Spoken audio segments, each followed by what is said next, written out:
ಇಂದೇ ಡೌನ್ಲೋಡ್ ಮಾಡಿ ಮತ್ತು ನಿಮ್ಮ ನೆಚ್ಚಿನ ಶೋಗಳನ್ನ ಆನಂದಿಸಿ. ನಿನ್ನ ಸಂಹಾರ ಗೆಲುವು ಅಸಾಧ್ಯ. ಸೋಲು ನಿಶ್ಚಿತ. ಕಾಲಬೇಟೆ, ಪಲಾಯನ ಅಸಾಧ್ಯ. ದುಷ್ಟ ಅವಸಾನ, ಆರಂಭ ಯುದ್ಧ, ಆರಂಭ ರಣಕಹಳೆ, ರಣಕಹಳೆ, ರಣಕಹಳೆ, ಆರಂಭ.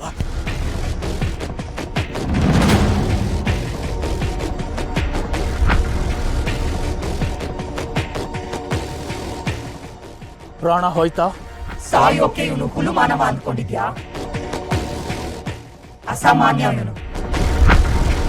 ಅತಿ ಮಾನುಷ ಶಕ್ತಿ ಸಂಪಾದಿಸಿರೋ ನಾವು ಒಬ್ರನ್ನೊಬ್ರು ಕೊಲ್ಲೋದು ಅಸಾಧ್ಯ.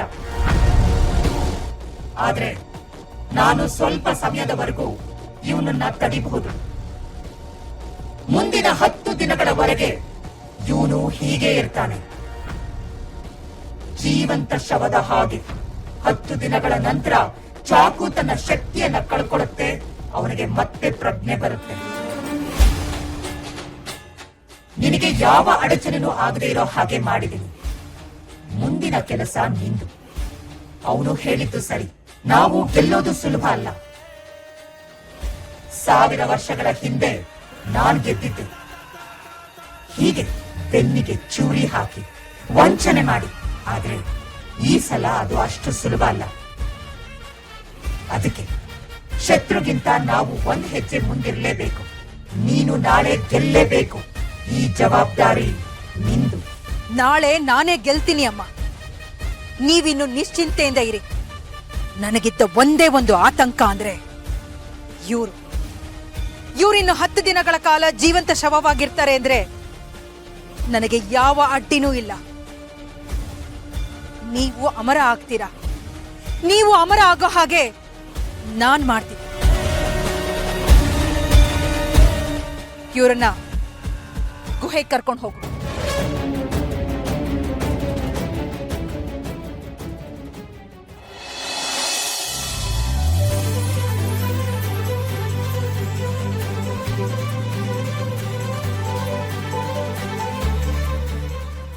ಮತ್ತೆ ಮೊದಲಿನ ಥರನೇ ಪಳಪಳ ಅಂತಿದೆ.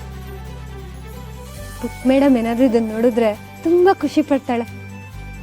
ಅವಳ ಮುಖದಲ್ಲಿ ನಗು ನೋಡೋದು ಏನೋ ಒಂಥರ ಖುಷಿ.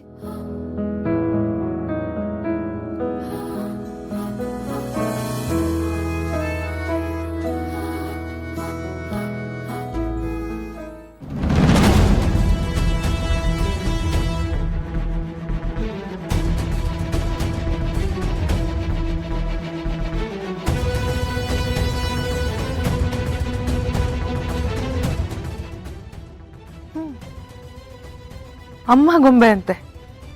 ಸಾರಿ ಹಿತಾ, ನೀನ್ ಮೊದ್ಲಿನ ತರ ದುರ್ಗನ್ಗೆ ಕ್ಲೋಸ್ ಆಗೋದು ನನ್ಗೆ ಇಷ್ಟ ಇಲ್ಲ. ಅಕಸ್ಮಾತ್ ನೀನೇನಾದ್ರೂ ಅವಳನ್ನ ಎಕ್ಸೆಪ್ಟ್ ಮಾಡ್ಕೊಂಡ್ಬಿಟ್ರೆ, ಅವಳಿಗೆ ಮತ್ತೆ ಹತ್ರ ಆಗ್ಬಿಟ್ರೆ, ನೋ. ಶರತ್ ಕೂಡ ಅವಳನ್ನ ಎಕ್ಸೆಪ್ಟ್ ಮಾಡ್ಕೊಳ್ಳೋ ಚಾನ್ಸಸ್ ಇದೆ. ನೋ, ನಾನ್ ಹಾಗಾಗೋದಕ್ಕೆ ಬಿಡೋದಿಲ್ಲ.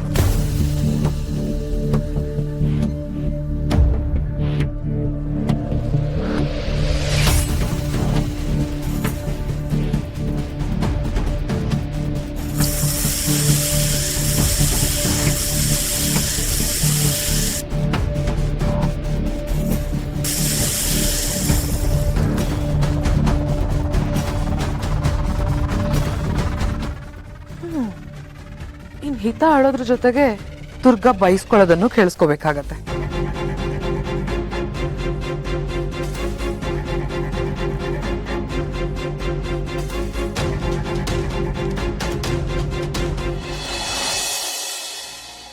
ನಮ್ ಹಿತ ಪುಟ್ಟಿಗೆ ನಿನ್ನ favourite jamun. Happy happy happiest birthday. Thank you so much, Appamma. I love you. I love you, ಬಂಗಾರ. ನನ್ನ ಆಶೀರ್ವಾದ ಸದಾ ನಿನ್ ಮೇಲೆ ಇರುತ್ತೆ. ಏನಾಗ್ಬೇಕು ಅಂತಿರುತ್ತೋ ಅದೇ ಆಗ್ಲಿ.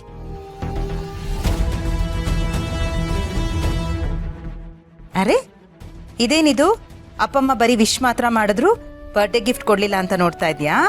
ಇಲ್ಲಪ್ಪ, ಅಪ್ಪಮ್ಮ ನನ್ ಬರ್ಡೇ ಗಿಫ್ಟ್ ಕೊಡೋದು ಮರೆಯಲ್ಲ ಅಂತ ನಂಗೆ ಗೊತ್ತು.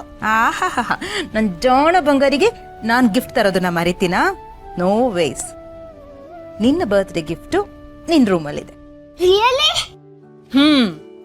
R you excited? Yes. Gift ಏನು ಅಂತ ನೋಡ್ಬೇಕಾ? ಸರಿ, ಹಾಗಾದ್ರೆ ನಿನ್ ರೂಮ್ಗೆ ಹೋಗಿ ನೋಡು.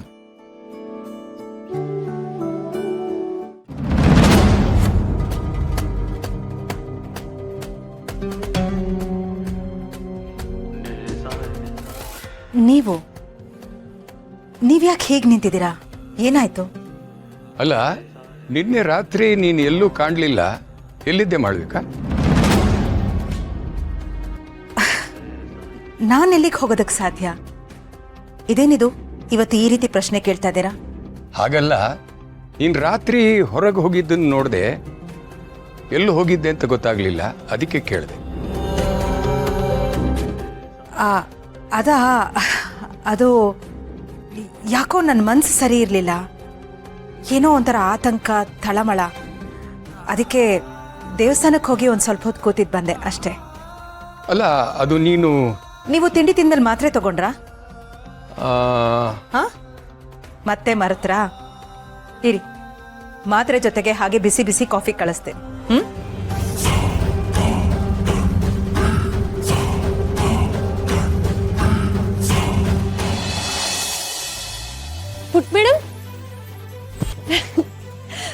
ಪುಟ್ ಮೇಡಮ್, ನಾನು ನಿನ್ನ ಗೊಂಬೆನ ಸ್ವಚ್ಛ ಮಾಡಿದ್ದೀನಿ. ಅದೆಷ್ಟು ಚೆನ್ನಾಗಿ ಕಾಣ್ತಿದೆ ಗೊತ್ತಾ? ನೀನು ನೋಡಿದ್ರೆ ನಿಂಗೆ ಗುರ್ತೇ ಸಿಗಲ್ಲ. ಬಾ.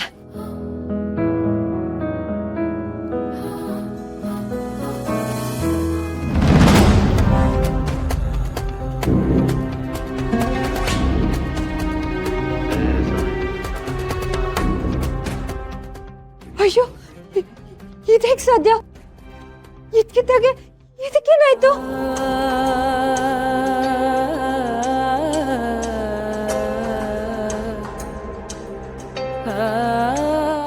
ನನ್ ಒಣಗಕ್ಕಿಟ್ಟೋದಾಗ ಗೊಂಬೆ ಚೆನ್ನಾಗೇ ಇತ್ತಲ್ಲ, ಇದಕ್ಕಿದ್ದಾಗೆ ಏನಾಗೋಯ್ತು? ಪುಟ್ ಮೇಡಮ್, ನಾನು ನಿಜವಾಗ್ಲೂ ಏನು ಮಾಡಿಲ್ಲ. ನಾನು ಹೋಗು ಇಲ್ಲಿಂದ. ನಂಗೆ ನಿನ್ನ ಹತ್ರ ಮಾತಾಡಕ್ ಇಷ್ಟ ಇಲ್ಲ. ಹೋಗು, ನಿನ್ನ ಅಮ್ಮನ ಸ್ಪಾಯಿಲ್ ಮಾಡಿದ್ಯಾ. ಹೋಗು. ಪುಟ್ ಮೇಡಮ್, ನಿನಗೆ ಈ ಗೊಂಬೆ ಮೇಲೆ ಎಷ್ಟು ಪ್ರೀತಿ ಇದೆ ಅಂತ ನನಗೆ ಗೊತ್ತಲ್ವಾ? ಈ ಗೊಂಬೆ ಹಾಳಾದ್ರೆ ನೀನು ಎಷ್ಟು ನೋವು ಪಡ್ತೀನಿ ಅಂತ ನನಗೆ ಗೊತ್ತು. ನಾನು ಇದನ್ನ ಹಾಳು ಮಾಡ್ತೀನ ಪುಟ್ಟ. ನಾನು ನಿಜವಾಗ್ಲೂ ಏನು ಮಾಡಿಲ್ಲ ಅಮ್ಮ.